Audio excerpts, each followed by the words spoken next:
দেখেন পানির কি কষ্ট, রাব্বি পানি ধোয়া না দিছে আর মেঘনাই বালতি ছাড়ালে আসতে হবে না, তাই রাব্বিক বললো,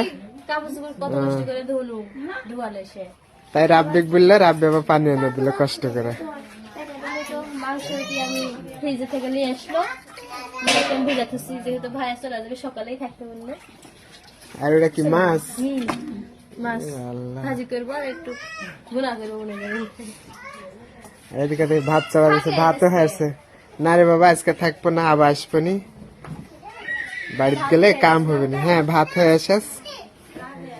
দেখেন দুধ না মেলে রান্না বাড়া শুরু করেছে, বড় ভাই রান্না খাওয়াবে ভাই, মানে 2 জন মিলে। দেখেন ওই ভাত রাঁধছে আর এদিকে ধোয়া বাসা ঠিক করে লিছে,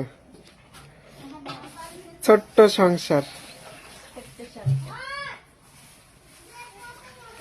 আজকে আবারও রাহাদের আবু রান্না করেছে,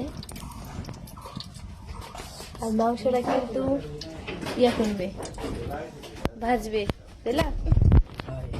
অনেকে বলবেন যে কতটুকু মাংস, এই মাংসের আবার রহস্য আছে। যে অনুষ্ঠানটা হলো ছোটখাটো আমার শ্বশুর বাড়িতে, তো ওইখান থেকে ওই তো মুর্শাদ ভাইয়া মাংসটা হচ্ছে একটু করে ধুইছিল, তাই মুর্শাদ ভাই একা আছে বলে যে একটু গাছে আমার ভাগ্যে আছে, আমি আসছি তাই রান্না দিছি, তাই জন্য বাড়তি করে একটা কিনতে যায়নি,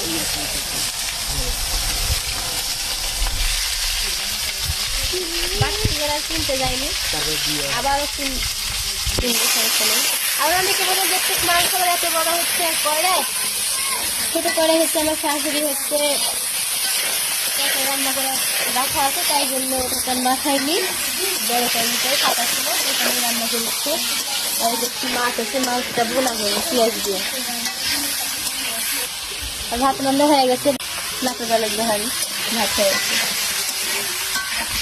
ভাইয়া মাছ খেয়ে তাই জন্য রেডি করেছে, ঝাল লবণ সব কিছু এখানে দিয়ে রাখেন। মাইখা দিই, মাইখা শিখে রাখলে খেতে চাই।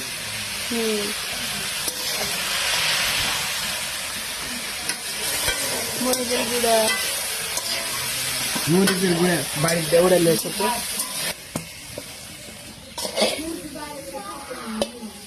মাছটা এখন ভাজা নিব সুন্দর করে।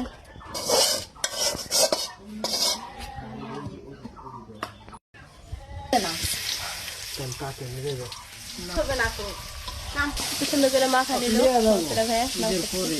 আমি বসে আসছি আর রাহাতের আব্বু রান্না করেছি। তোমাকে ঠিক আছে, তুমি তো এইভাবে রান্ধো না, রান্নাছো তাহলে ঠিক আছে। এরকমই মিলামিশা থাকো দুজনা, না থাকলে খবর আছে। ভাইরে খেতে দিছি, দেখ না ও রাব্বি যে রান্ধন রান্নাছে গো, কি রকম হচ্ছে সেই স্বাদ, সেই স্বাদ। আরে বাবা, ব্রয়লারের মাংস দেখো তো কেউ বুঝবে। তো আপনি ভাতলেন